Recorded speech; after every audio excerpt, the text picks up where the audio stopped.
Good morning everyone. मेरे YouTube channel में आपका फिर से बहुत बहुत स्वागत है। आज हम चर्चा करेंगे व्याकरण की परिभाषा एवं व्याकरण के भेद पर। ठीक है, तो चलिए सबसे पहले हम व्याकरण को समझते हैं कि हिंदी में व्याकरण का क्या महत्व है। ठीक है, और व्याकरण हमारे लिए क्यों ज़रूरी है। ठीक है, क्योंकि अगर हमको हिंदी जाननी है या हिंदी सीखनी है तो उसके लिए हमको व्याकरण पढ़ना अत्यधिक महत्वपूर्ण है। ठीक है, तो सबसे पहले हम व्याकरण को जानेंगे। तो व्याकरण बी धन आधन करण बराबर व्याकरण। ठीक है, व्याकरण 3 शब्दों से मिलकर बना है। ठीक है, कितने शब्दों से मिलकर बना है? 3 शब्दों से मिलकर बना है, अर्थात भली भांति समझना। ठीक है, यानी कि किसी भी चीज़ को भली भांति समझना ही व्याकरण कहलाता है। ठीक है, व्याकरण वह शास्त्र या साधन है जिसके द्वारा भाषा को शुद्ध रूप से पढ़ने, लिखने व बोलने का ज्ञान प्राप्त होता है।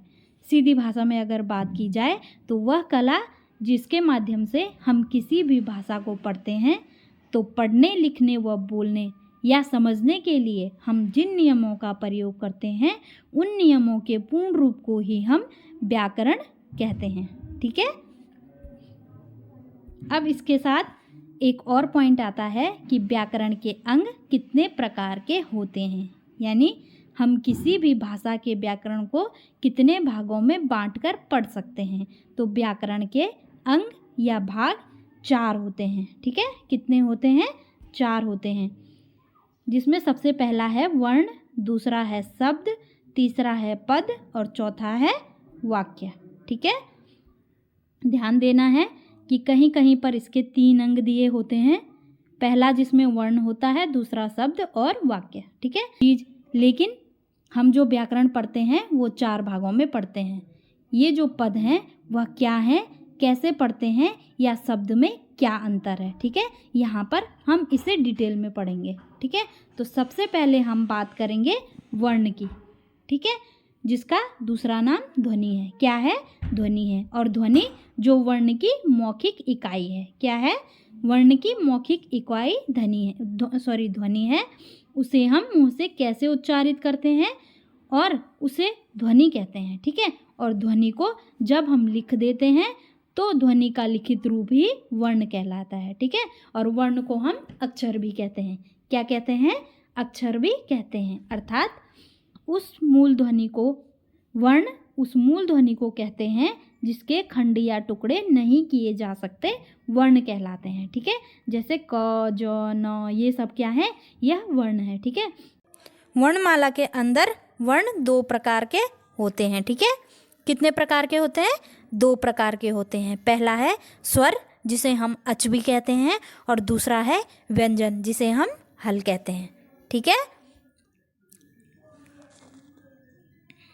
दूसरा है शब्द। क्या है? शब्द।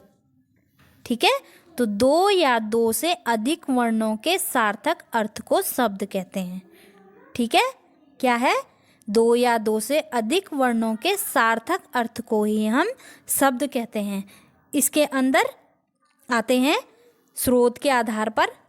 तो इसके अंदर जो स्रोत के आधार पर आते हैं वह आते हैं तत्सम, तद्भव, देशज, विदेशी, संकर शब्द। ठीक है, दूसरा है रचना या बनावट के आधार पर। तो इसके अंदर आ जाते हैं रूढ़ शब्द, यौगिक और योग रूढ़ शब्द।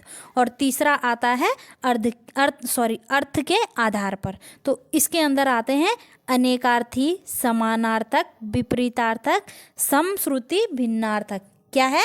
समश्रुति, भिन्नार्थक, यानी कि जो शब्द सुनने में एक जैसे लगते हैं लेकिन उनके अर्थ क्या होते हैं? अलग अलग होते हैं। तो वह क्या होते हैं? समश्रुति, भिन्नार्थक शब्द होते हैं। ठीक है, इसके बाद तीसरा आता है पद। ठीक है, पद को देखें तो ये शब्द ही होते हैं। क्या होते हैं? ये शब्द ही होते हैं। ठीक है, जब 2 या 2 से अधिक व्यंजन मिलकर एक शब्द का निर्माण करते हैं, लेकिन जब इसी शब्द का प्रयोग किसी वाक्य में किया जाता है तो उसी शब्द को पद कहते हैं। जैसे लड़का सेब खाता है। ठीक है, तो ये क्या बन गया? यह एक, जैसे लड़का था तो लड़का पद था, लेकिन अगर लड़का सेब खाता है तो यह क्या, ठीक है, यानी कि यहाँ पर इसको पदवी मिल गई, ठीक है। तो इस तरह से इसे पद मिले हैं जिसे हम पद कहते हैं, ठीक है, और जिन्हें हम पद के भेद भी कहते हैं। ये हमारा तीसरा अंग है, ठीक है। इसके बाद आता है वाक्य। वाक्य शब्दों के एक सार्थक समूह को ही वाक्य कहते हैं। क्या कहते हैं? शब्दों के सार्थक समूह को ही हम वाक्य कहते हैं, ठीक है। सीधी भाषा में अगर बात की जाए तो जब हम कई सारे शब्दों को मिलाकर एक सार्थक अर्थ प्रदान करते हैं तो सार्थक यानी कि सार्थक का यहाँ पर अर्थ है जब किसी बात का कुछ न कुछ अर्थ निकलता हो तो उसे हम सार्थक कहते हैं, ठीक है। तो सार्थक अर्थ जब प्रदान करते हैं तो वही हमारा वाक्य कहलाता है, ठीक है। जैसे कि राम पढ़ रहा है, या गंगा हिमालय से निकलती है, ठीक है, या सीता खा रही है, या इस टाइप के जो सब शब्द हैं वह क्या है, वह एक अपना अर्थ प्रदान कर रहे हैं हमको, ठीक है। तो यह क्या हो गए, यह हो गए हमारे वाक्य, ठीक है। और यहाँ पर इससे एक प्रश्न भी निकल कर आया है जो कि बहुत ही इम्पोर्टेंट है, ठीक है।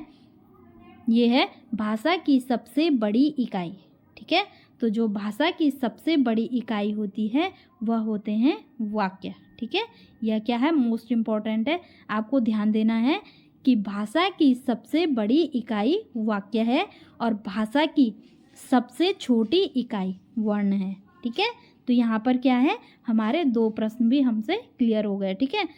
भाषा की सबसे बड़ी इकाई वाक्य और भाषा की सबसे छोटी इकाई वर्ण है, ठीक है।